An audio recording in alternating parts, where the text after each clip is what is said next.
So this is Sharkey Hot Springs. When we first moved here, it was nothing but a wooden box in the ground, probably about the size of a sheet of plywood, really, maybe a little bit bigger. And up the draw there was a metal livestock tank that was also piped in for the hot water. It's really pretty nice. Since then they have civilized this, which to me the word civilized has the same meaning as ruined. It used to be pretty much only the locals knew about it. It was kind of one of those where you'd honk. If nobody yelled that back to you, then you'd walk down there to it. Otherwise, folks generally didn't wear clothes in there. This one, they're supposed to, but they still don't. Now they have all these outhouses and changing rooms, and it's a cement pond. And they charge for it. You got a little drop box here you're supposed to put money into. Before it was all free because it wasn't civilized. But they have restrooms, which is really nice, and a changing room, which is always really nice. Years ago, I gotta tell you this story. Cindy and I and my cousin Greg, we come up here when it was still a wooden box in the ground. Like I say, this is a big pool compared to it. This is probably, I don't know, 14 by 7, 8 maybe. And there's 2 of them.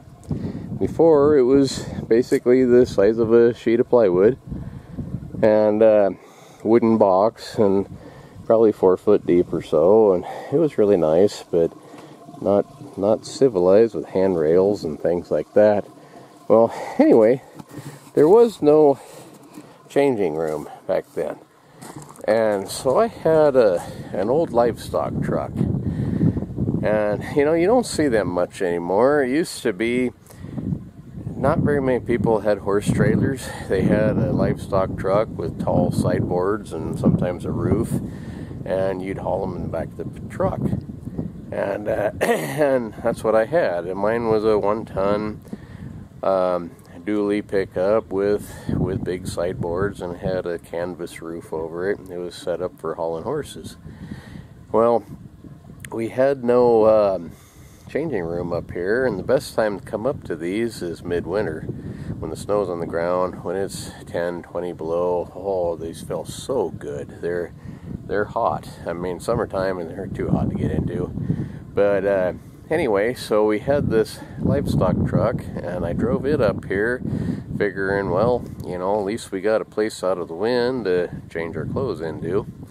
And we come up here, we soaked for a couple hours, and by the time we decided to leave, my cousin and me told Cindy, well, we'll go change into our clothes. We had swim clothes because, of course, there was cousin Greg. Otherwise, we don't bother, me and Cindy. And anyhow, got in the back of the livestock truck, and it's dark. There is no moon. There's not a lot of stars. It's overcast because it's winter. I mean, it's cloudy and cold. And my cousin says, "Why are you wearing long johns?" I said, "Long johns?" I said, "I ain't got a dang thing on." He says, "I've never seen a body that white before." Well, let's see if I can get this open here. He wasn't joking. Want to see my tan line? Looks like I'm wearing gloves, don't it? Anyway, I thought it was funny.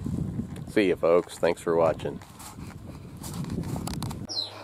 So here we are, home again. And that plume has gotten bigger. Looks to me like that fire really took off. So my friend Dave Morelli from Morelli's Tactical Advantage here on YouTube, he lives close to that. He's